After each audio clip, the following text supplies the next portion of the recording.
कब है पुत्रदा एकादशी व्रत। पुत्रदा एकादशी व्रत की संपूर्ण कथा। हर हर महादेव। मेरे चैनल मंदिर दर्शनम में आप सभी का स्वागत है। अगर आप मेरे चैनल पर नए हैं तो मेरे चैनल को सब्सक्राइब जरूर करें और अगर वीडियो अच्छी लगे तो लाइक और कमेंट करना ना भूलें। आइए जानते हैं पुत्रदा एकादशी का व्रत कब है। पंचांग के अनुसार सावन मास के शुक्ल पक्ष की एकादशी तिथि की शुरुआत होगी 4 अगस्त को सुबह 11:41 पर। वहीं शुक्ल पक्ष की एकादशी तिथि का समापन होगा 5 अगस्त को दोपहर 1:12 पर। इस प्रकार इस बार पुत्रदा एकादशी का व्रत हम सब 5 अगस्त को रखेंगे। आइए अब पुत्रदा एकादशी व्रत की कहानी सुनते हैं। मंगलम भगवान विष्णु मंगलम गरुड़ध्वजा मंगलम पुंडरीकाक्षाय मंगलाय तनयो हरि। धर्मराज युधिष्ठिर जी ने भगवान श्री कृष्ण से पूछा कि हे मधुसूदन, श्रवण मास के शुक्ल पक्ष की एकादशी का नाम क्या है, इसका पूजन किया जाता है और व्रत की विधि क्या है। भगवान मधुसूदन बोले कि हे राजन, श्रवण मास के शुक्ल पक्ष की एकादशी की कथा सुनने मात्र से वाजपेय यज्ञ का फल प्राप्त होता है। यह प्राचीन कथा द्वापर युग के प्रारंभिक काल की है। इस काल में महिष्टिपुर में एक राजा महिजीत का शासन था। वह प्रजा का पालन सुखपूर्वक करता था, लेकिन दुख का एक ही कारण था कि राजा के कोई संतान नहीं थी, इसलिए वह चिंता में डूबा रहता था। राजा सोचता था कि पुत्र के बिना ना तो इस लोक में सुख है और ना ही परलोक में।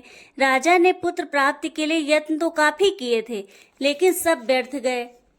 वृद्धावस्था की ओर अग्रसर राजा की चिंता और भी बढ़ने लगी। एक दिन राजा ने प्रजाजनों के मध्य अपनी चिंता व्यक्त करते हुए कहा कि हे प्रजाजनों, ना तो मैंने अपने जीवन में कभी कोई पाप किया है और ना ही कभी भी अन्याय के मार्ग से धनार्जन किया है।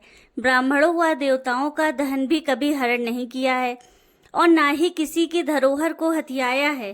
प्रजा का पालन मैंने अपनी ही संतान की तरह किया है। मैंने दुष्टों को भी कभी कठोर दंड नहीं दिया है, किसी से राग द्वेष भी नहीं किया है, सबको सम्मान समझा है। फिर भी ना जाने क्यों मैं इस प्रकार के संतान भाव का दुख भोग रहा हूँ। मुझे कुछ समझ में नहीं आ रहा है। राजा के ऐसे वचन सुनकर प्रजा व पुरोहितों सहित ब्राह्मण आदि उनके हित का विचार करने लगे। उद्देश्य से गहन वन में गए और वहां अनेक मुनियों के दर्शन किए। अंत में वे मुनि लोमस के आश्रम पर गए। वे उनके सामने बैठ गए और निवेदन करने लगे कि हे मुनिवर, हमारे अहोभाग्य हैं जो हमें आपके दर्शन हुए।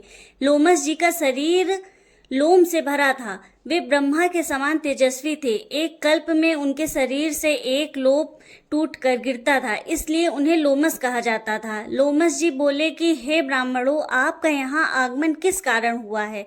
आपके हितार्थ जो कार्य होगा मैं अवश्य करूँगा। लोमस जी के ऐसे वचन सुनकर वे बोले कि हे महर्षि, आप तो त्रिकालज्ञ हैं, सभी कुछ जानते हैं, फिर भी हम जानने के इच्छुक हैं कि हमारा राजा प्रजा का पालन पुत्रवत करता है, फिर भी वह पुत्रहीन है। इससे वह अत्यंत दुखी रहता है।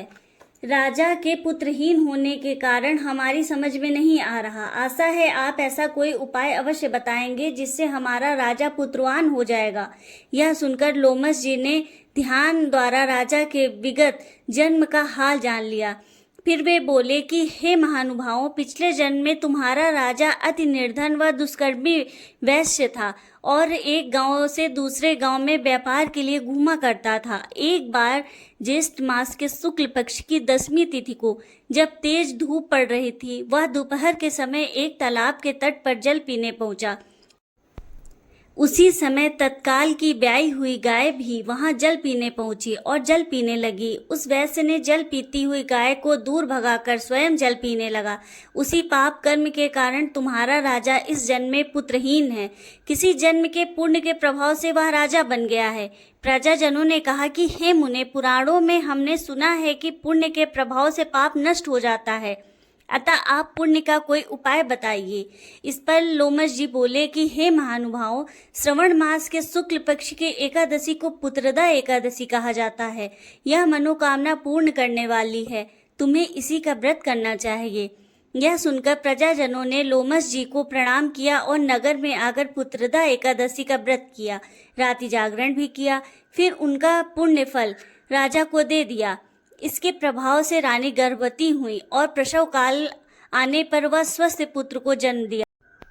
पुत्रदा एकादशी महात्म्य पढ़ने व सुनने से इहलोक व परलोक में सुख प्राप्ति होती है। पुत्र संतान पाने के इच्छुक लोगों को पुत्रदा एकादशी का व्रत अवश्य करना चाहिए। कहते हैं पुत्रदा एकादशी का व्रत एक सच्चे और संयम के साथ किया जाए तो भगवान विष्णु की कृपा से मनोकामनाएं अवश्य पूरी होती हैं। ऐसी भी मान्यता है कि पुत्रदा एकादशी व्रत करने से न केवल वर्तमान में संतान की रक्षा होती है बल्कि आगत संतान को भी आयुष्य की प्राप्ति होती है। अंत में प्रेम से सभी बोलिए विष्णु भगवान की जय। जय श्री राधे। वीडियो अगर अच्छी लगे तो चैनल को सब्सक्राइब अवश्य करें व वीडियो पर लाइक और कमेंट करें। धन्यवाद।